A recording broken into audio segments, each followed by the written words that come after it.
नमस्कार विद्यार्थी मित्रांनो, ग्रोइंग स्टुडंट्स या यूट्यूब चॅनलमध्ये तुम्हा सर्वांचं स्वागत आहे। तरी विद्यार्थी मित्रांनो, आज 4/11/2025 रोजी झालेला धर्मदाय पेपर यामधील काही विद्यार्थ्यांनी आपल्याकडे पाठवलेले प्रश्न, ते प्रश्न तुमच्यासाठी मी या व्हिडिओच्या माध्यमातून घेऊन येत आहोत। तरी यामध्ये जे प्रश्न आहे हे सर्व आपल्याला विद्यार्थ्यांनी पाठवलेले प्रश्न आहे। तर बघा, जास्त वेळ न घेता आपण व्हिडिओला सुरुवात करूया। व्हिडिओ शेवटपर्यंत पहा, कारण यापासून येणाऱ्या परीक्षेमध्ये तुम्हाला थोडंफार गायडन्स होण्याची शक्यता आहे। तर बघा, पहिला प्रश्न काय होता, सेस्मोग्राफ हे कोणत्या प्रकारचे उपकरण आहे असा प्रश्न विचारण्यात आला होता। जनरल नॉलेजवर प्रश्न आहे, म्हणजे जे सेस्मोग्राफ आहे हे कोणत्या प्रकारचे उपकरण आहे। बघा, पर्यायामध्ये तुम्हाला दिलं होतं क्षारमापक, भूकंप नोंदक, वक्रता मापक आणि दुग्ध तापमापी।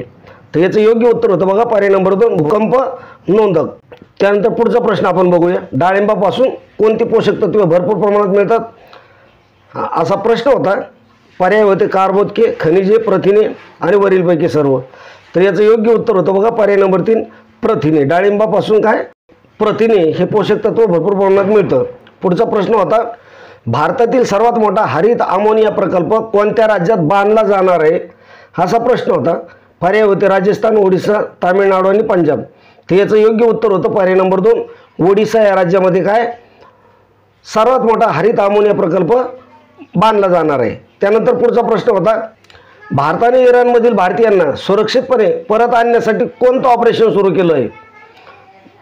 तर त्याचं योग्य उत्तर होतं बघा ऑपरेशन सिंधू। पर्याय नंबर 2, इराणमधील भारतीयांना सुरक्षितपणे परत आणण्यासाठी ऑपरेशन सिंधू सुरू केलेलं आहे।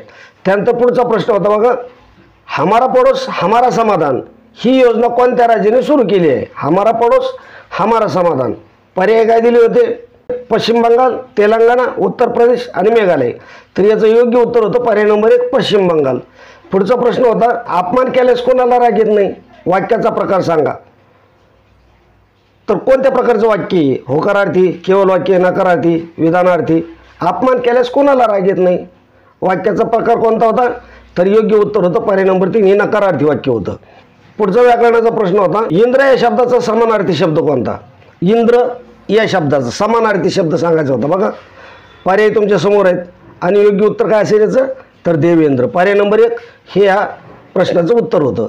पुढचा प्रश्न होता, खालीलपैकी कोणता अनुरक्त शब्दाचा समानार्थी शब्द नाही।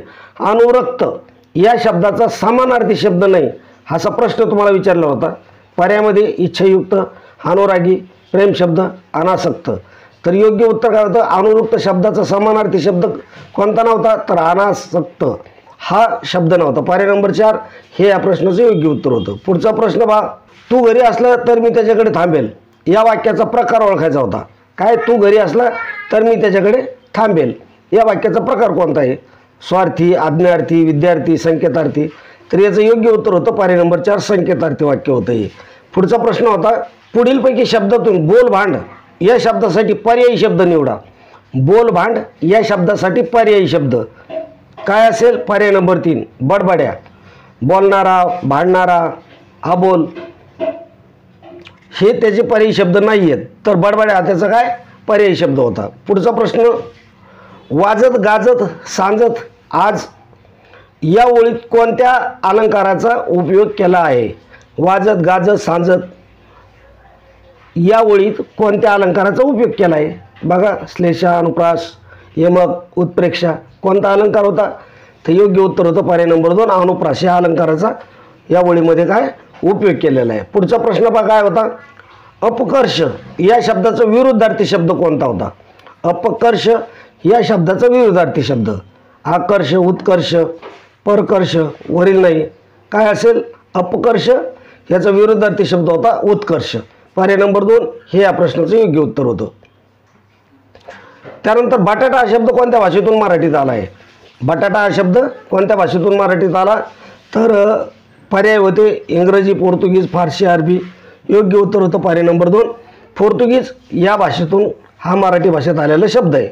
त्यानंतर पुढचा प्रश्न पहा काय होता, आच लागणे या वाक्याचा अर्थ ओळखा। काय, आच लागणे या वाक्प्रचाराचं काय करायचं होतं, मला अर्थ ओळखायला विचारलं होतं।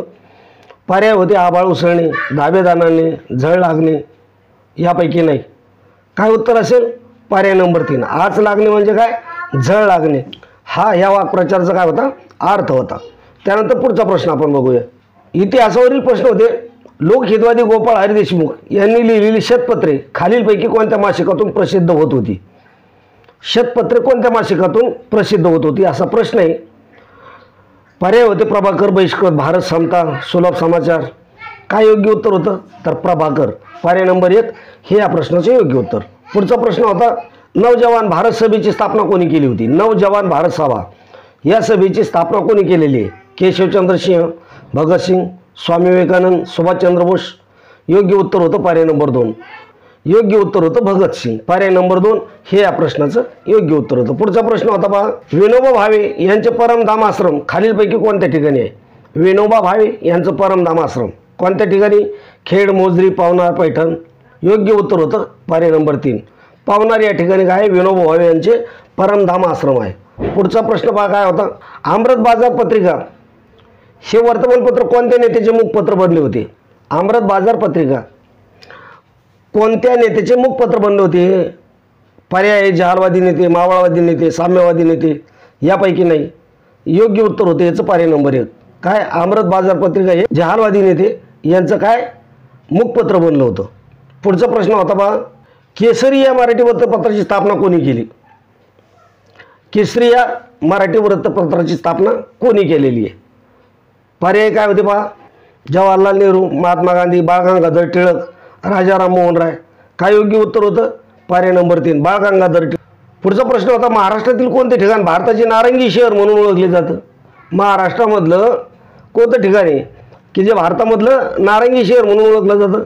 मुंबई, नागपूर, पुणे, छत्रपती संभाजीनगर. काय योग्य उत्तर होतं पर्याय नंबर 2 नागपूर हे जे शहर आहे हे भारताचे नारंगी शहर म्हणून ओळखलं जातं. पुढचा प्रश्न होता बा. खालीलपैकी कोणती महाराष्ट्रातील प्रमुख खाद्यान्न पीक आहे? महाराष्ट्रामधलं प्रमुख खाद्यान्न पीक कोणतं आहे? ज्वारी, बाजरी, गहू, तांदूळ. योग्य उत्तर आहे पर्याय नंबर 1 ज्वारी. हे काय महाराष्ट्रातील प्रमुख खाद्यान्न पीक आहे. पुढचा प्रश्न होता. क्षेत्रफळाच्या दृष्टीने भारतातील सर्वात लहान राज्य कोणतं आहे? क्षेत्रफळाच्या दृष्टीने सर्वात लहान राज्य कोणतं आहे? सिक्कीम, गोवा, त्रिपुरा, नागालँड. योग्य उत्तर आहे पर्याय नंबर 2 गोवा हे जे राज्य आहे हे भारतातील क्षेत्रफळाच्या दृष्टीने सर्वात लहान राज्य आहे. पुढचा प्रश्न पहा काय होता. खालीलपैकी कोणत्या ठिकाणाला महाराष्ट्रातली चेरापुंजी म्हटलं जातं? काय? माथेरान, रामटेक, लोणावळा, आंबोली. योग्य उत्तर काय पर्याय नंबर 4 आंबोली या ठिकाणाला काय महाराष्ट्रातील चेरापुंजी म्हणून ओळखलं जातं. पुढचा प्रश्न आहे. भारतीय संविधानामध्ये संघ लोकसेवा आयोगासाठी तरतूद कोणत्या कलमानुसार करण्यात आलेली आहे? पंचायत राजवरले काही प्रश्न होते त्यापैकी आपल्याकडे जेवढे प्रश्न आले तेवढे आपण या ठिकाणी मांडत आहोत. भारतीय संविधानामध्ये संघ लोकसेवा आयोगासाठी तरतूद कोणत्या कलमानुसार करण्यात आली आहे? कलम 310, 312, 315, 319. योग्य उत्तर आहे पर्याय नंबर 3 315. पुढचा प्रश्न आपण बघूया.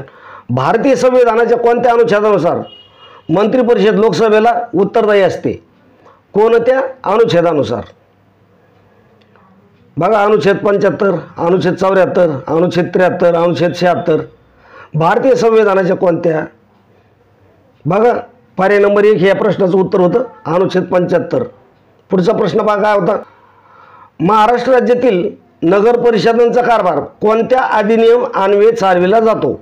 नगर परिषदांचा कारभार कोणत्या अधिनियमान्वये चालवला जातो?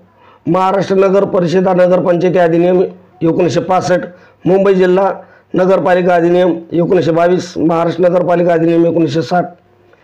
योग्य उत्तर होतं पर्याय नंबर 1 महाराष्ट्र नगर परिषदा नगरपंचायती अधिनियम 1965 नुसार काय कारभार चालवला जातो.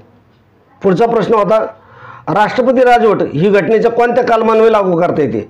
राष्ट्रपती राजवट कोणत्या कलमाने लागू करता येते? कलम 356, कलम 358, कलम 360, कलम 370. योग्य उत्तर आहे पर्याय नंबर 1 कलम 356 नुसार काय राष्ट्रपती राजवट ही लागू करता येते. त्यानंतर पुढचा प्रश्न होता. खालीलपैकी कोणत्या कलमातील तरतुदीनुसार भारतरत्न व पद्मश्री सन्मान प्रदान केले जातात? भारतरत्न व पद्मश्री सन्मान कोणत्या कलमाच्या तरतुदीनुसार केले जातात? तर योग्य उत्तर आहे पर्याय नंबर 1 कलम 18 याच्या तरतुदीनुसार काय हे जे सन्मान आहेत हे प्रदान केले जातात. तरी विद्यार्थी मित्रांनो आजच्या व्हिडिओमध्ये आपण याच ठिकाणी थांबूया. जेवढे प्रश्न आपल्याकडे आले होते तेवढेच विश्लेषण आपण तुम्हाला सांगितलेलं आहे. यापासून तुम्हाला येणाऱ्या परीक्षेमध्ये नक्कीच फायदा होणार आहे. तरी अजून काही प्रश्न आपल्याकडे आले असतील तर ते पाठवण्याचा प्रयत्न करा. त्याचासुद्धा व्हिडिओ आपण पुढच्या सत्रात नक्की टाकूया. तर भेटूया पुढच्या प्रश्नपत्रिकेमध्ये अशीच महत्त्वाची माहिती घेऊन. तोपर्यंत जय हिंद, जय महाराष्ट्र. धन्यवाद मित्रांनो.